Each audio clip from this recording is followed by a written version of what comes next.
Assalamualaikum warahmatullahi wabarakatuh.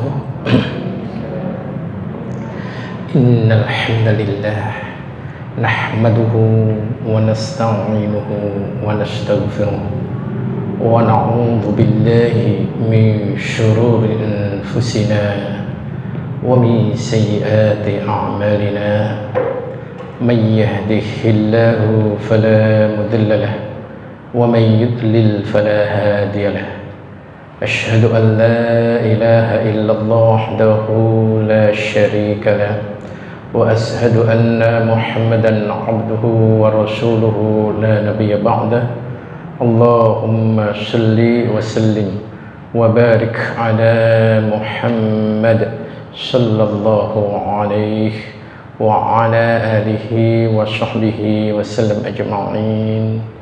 يا أيها الذين آمنوا اتقوا الله حق تقاته ولا تموتن إلا وأنتم مسلمون. يا أيها الناس اتقوا ربكم الذي خلقكم من نفس واحدة وخلق منها زوجها وبث منهما رجالا كثيرا ونساء واتقوا الله الذي تساءلون به والأرحام إن الله كان عليكم رقيبا. يا أيها الذين آمنوا اتقوا الله وقولوا قولا سديدا يصلح لكم أعمالكم ويغفر لكم ذنوبكم ومن يطع الله ورسوله فقد فاز فوزا عظيما. أما بعد فإن أصدق الحديث كتاب الله وخير الهدي هدي محمد صلى الله عليه وسلم وشر الأمور محدثاتها فإن كل محدثة بدعة وكل بدعة ضلالة وكل ضلالة في النار. أيها المعاشر المسلمين rahimahumullah, mari kita memulai kajian pada hari ini, yakni kitab Riyadhus Shalihin jilid 1 bab tentang hadis ke-63 berkaitan dengan kisah yang sangat penting untuk kita ketahui. Hal mana, di mana, seperti apa, mari kita sama-sama perhatikan. Ini sungguh sangat penting sekali karena banyak yang meremehkannya. Ma'asyiral muslimin wa iyyakum rahimahumullah. Hadis yang barusan kita dengarkan, di mana manusia tidak terlepas dari dosa. Namun dosa itu banyak sekali yang menganggap mengenai masalah yang remeh. Sampai-sampai Rasul sallallahu alaihi wasallam memberikan gambaran remehnya seperti lebih halus daripada rambut. Lihat rambut bagaimana kecil, sangat halus sekali. Padahal kata Rasulullah sallallahu alaihi wasallam, minal mubiqat, hal yang seperti itu mampu dan bisa membinasakan. Apa itu? Yaitu tentang dosa. Jadi dosa itu sekecil apapun akan punya dampak.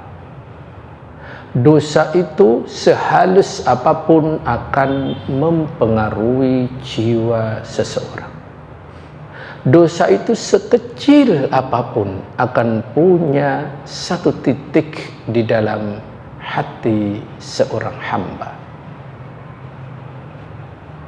Oleh karena itu, meremehkan hal yang seperti itu, perbuatan itu padahal mampu membinasakan. Oleh karena itu, apa saja hal-hal yang perlu kita garis bawahi, insyaallah nanti kita akan menyampaikannya. Wallahu a'lam. Kemudian hadis ini diriwayatkan oleh Al-Imam Al-Bukhari dalam kitab yang biasa sangat terkenal sekali, Fathul Bari jilid 11 halaman 329. Kemudian adzaku minasy'ri, lebih halus daripada rambut, maknanya ini sebuah perumpamaan yang menggambarkan kehalusan dan jumlahnya yang sangat sedikit, tapi mampu membuat binasa bagi pemiliknya.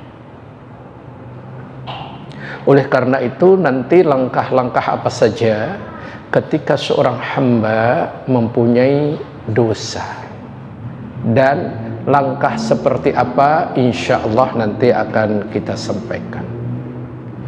Baik, kita akan melanjutkan kepada kandungan hadis.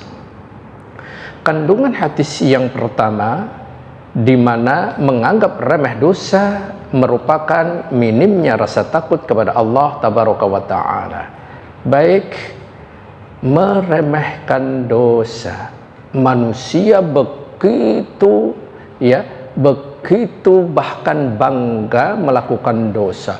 Ini wajib kita ketahui.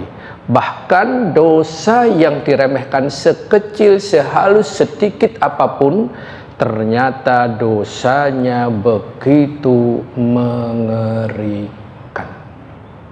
bisa mendatangkan kebinasaan. Dosa apa saja yang kelihatannya diremehkan, namun sejatinya kalau tahu dampaknya mengerikan, bahkan membinasakan. Yang pertama adalah lisan. Jadi dosa yang diakibatkan lisan ini, begitu banyak orang yang meremehkan. Padahal dampaknya seperti apa? Mari kita perhatikan Quran surat An-Nur surat 24 ayat ke-15 sampai 16. Dan sekarang ini begitu banyak terjadi. Mungkin kalau tempo dulu betul dari mulut ke mulut, tapi dengan perkembangan zaman dan teknologi yang begitu maju dan modern, ini bisa sama fungsinya, tapi alatnya yang berbeda, lebih canggih dan lebih hebat lagi. Tayyib, penjelasan ayat, berita bohong yang tersebar dari mulut ke mulut adalah merupakan peringatan yang begitu keras, karena bisa jadi berita itu adalah batil, tidak benar, tidak dilandasi ilmu, namun berita itu dianggap sepele, dianggap remeh, padahal di hadapan Allah begitu besar dampaknya, akibatnya.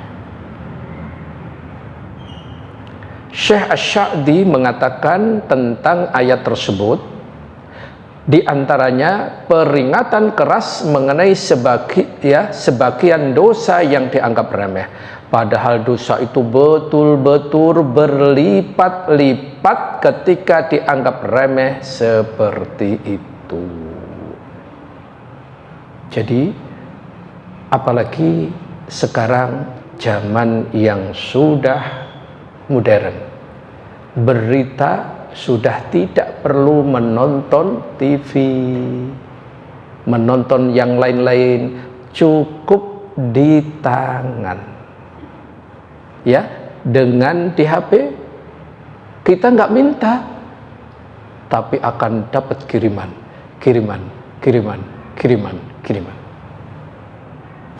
Maka hati-hati ketika berita itu kita tidak mendapatkan keterangan yang jelas, kemudian kita ikut meng-share padahal tidak tahu kebenarannya, maka itu nanti akan mendapat dosa dosa, dan dosa. Dosanya semana? Sejauh berita itu sampai beredar di mana. Ini. Oleh karena itu, langkah terbaik bagi seorang mukmin apabila ada berita, kewajibannya adalah apa? Bertabayun. Apa itu bertabayun? Dicek kebenarannya. Apakah berita itu benar atau salah? Karena tanpa tabayun kita akan mendapatkan dampak yang luar biasa. Silahkan dibuka. Ini jika kita mendapatkan berita. Quran surat Al-Hujurat surat ke-49 ayat ke-6. Jadi ingat ayat ini, perhatikan betul-betul, harus adanya tabayun. Ya, harus adanya dicek kebenarannya terlebih dahulu, baru kita nge-share atau tidak. Sekali lagi, kenapa ini? Karena ini yang dianggap ringan oleh masyarakat kita pada saat ini. Semuanya menganggap ringan berita itu, padahal ini membinasakan. Jamaah punya, anggaplah 10 grup di WA. Beritanya, begitu dapat berita, seolah-olah berita itu berita aktual, namanya aktual lagi, bahasa sekarangnya viral, tanpa pembuktian dulu, langsung di-share di 10 grup. Bayangkan, 10 grup nanti di-share lagi mereka masing-masing, terus di-share lagi, di-share lagi, di-share lagi, di-share lagi. Berapa dosa yang harus kita tanggung? Ini yang harus betul-betul kita fahami, ma'asyur muslimin wa iyyakum rahimahumullah. Jangan mudah menge-share. Maka langkah yang paling efektif adalah langkah pertama, di cross check dulu, tabayun dulu, benar atau salah. Kalau berita itu salah, langsung di-delete itu. Ya, kalau berita itu salah, langsung di-delete saja. Kalau benar, langkahnya masih ada 2. Di-share atau tidak, ukurannya manfaat atau tidak. Ketika tidak manfaat, di-delete. Tapi kalau bermanfaat, maka silahkan di-share. Ini akan mendapatkan pahala. Namun sebaliknya, ya, tanpa cross check dan tanpa melihat manfaat akan menambah dosa. Remeh, sepele dianggapnya, padahal dosanya luar biasa. Nanti akan ada istilah dosa jariyah nanti. Maka faidah dari ayat tadi, yang pertama, hati-hati menganggap dosa yang dianggap remeh. Contohnya apa tadi? Contoh pertama tadi adalah lisan. Kalau sekarang bukan lisan lagi, tapi apa? Jempol. Itu. Saya akan bacakan beberapa riwayat. Di antaranya, pertama, peringatan dari Rasul Sallallahu Alaihi Wasallam, dan hadis ini diriwayatkan oleh Al Imam Al Bukhari dari sahabat mulia Anas bin Malik radhiyallahu an. Sesungguhnya kalian melakukan suatu amalan dan menyangka bahwa itu lebih tipis dari rambut, namun kami menganggap di masa Nabi Sallallahu Alaihi Wasallam sesuatu yang membinasakan. Jadi berita itu tadi di zaman Nabi, para sahabat menganggapnya sesuatu yang membinasakan. Tapi untuk umat sekarang dianggap remeh, sepele, kecil. Ini harus hati-hati. Yang kedua faedahnya, kesalahan yang biasa dilakukan kita menyebar sebuah berita tidak benar kepada orang lain. Maka ada dua kesalahan kalau kita ada berita langsung mengesernya. Apa yang pertama? Kalau berita itu belum tahu, jangan coba-coba di-share, karena bisa jadi ini adalah dusta. Makanya tadi langkah pertama harus tabayun dulu. Yang kedua, ikut menyebar kedustaan kepada orang lain. Itu. Orang itu berdusta, kemudian diikuti oleh orang lain, kita ikut menyebarkan, berarti kita mendukung kedustaan itu. Yang ketiga, faedahnya diharamkan berkata tentang Allah tanpa ilmu, apalagi berkaitan dengan agama. Sekarang kan banyak ustadz dadakan, ya kan, di WA itu setiap hari nge-share. Padahal kita nggak tahu yang bersangkutan seperti apa. Maka perlu meng-cross check terlebih dahulu kebenarannya. Kemudian hati-hati jika menganggap suatu yang dianggap besar di sisi Allah sebagai sesuatu yang remeh atau ringan di hadapan manusia. Padahal besar di sisi Allah, tapi remeh di sisi manusia. Wallahu a'lam. Itu yang pertama, dosa yang dianggap remeh padahal itu membinasakan. Yang kedua, dosa yang dianggap remeh padahal itu bisa membinasakan adalah masalah kencing. Masalah kencing.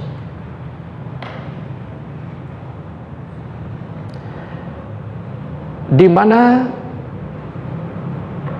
sahabat mulia Ibnu Abbas, semoga Allah tabaraka wa ta'ala meridhoinya, bahwa Nabi Shallallahu Alaihi Wasallam pernah melewati salah satu sudut kota Madinah atau Mekah, lalu beliau mendengar suara dua orang yang sedang diadab di kubur. Beliau Shallallahu Alaihi Wasallam bersabda, mereka berdua disiksa. Mereka menganggap bahwa itu bukan perkara besar, namun sesungguhnya itu perkara besar. Orang pertama disiksa karena tidak menutupi diri ketika kencing. Biasanya para ikhwan, ikhwan saya harus menghadap ke sana, nanti ada yang tersinggung, enggak kan ya? Ya gitu. Biasanya pagi-pagi cukup membuka pintu mobil, ya kan, di pinggir jalan. Nah itu. Bahkan ia tidak beristinja. Wallahu a'lam. Adapun orang yang kedua disiksa karena suka mengadu domba. Hadis riwayat Bukhari dan Muslim. Jadi yang pertama meremehkan kencing, yang kedua adu domba. Apa sih ini dua ini? Mari kita lihat tafsirannya. Ada 3 tafsiran sabda Nabi Shallallahu Alaihi Wasallam. Mereka tidak disiksa untuk perkara yang berat ditinggalkan, namun itu perkara besar. Mereka disiksa menganggap bahwa itu bukan perkara besar atau dosa besar. Keduanya tidak berat untuk ditinggalkan, Apa itu? Lihat, kalau orang kencing tidak beristinja, akhirnya, dan ini adalah awal untuk ubudiyah. Semua amalan akan sulit kalau sholatnya seorang hamba itu tidak benar. Sholat bisa benar kalau wudhunya benar. Wudhu bisa benar kalau ia istinjanya benar. Maka kencing dalam hal ini pintu yang sangat penting untuk hubungan kita kepada Allah. Maka hati-hati. Adapun yang kedua, itu adalah mengadu domba, adalah berkaitan dengan hak manusia. Pintu kebinasaan manusia karena adanya adu domba. A mengatakan ke B mengatakan ke C, dan seterusnya mengadu domba. Apalagi zaman sekarang begitu gampang dan mudah. Karena komunikasi begitu mudahnya, jadi itu. Jadi oleh karena itu, ma'asyiral muslimin, saya ulang lagi, bahwa dua hal tadi, tolong, ayo kita betul-betul jangan sampai kebanyakan orang meremehkan sesuatu yang kecil, yang lebih halus, lebih sedikit, namun di hadapan Allah sangat besar. Wallahu a'lam.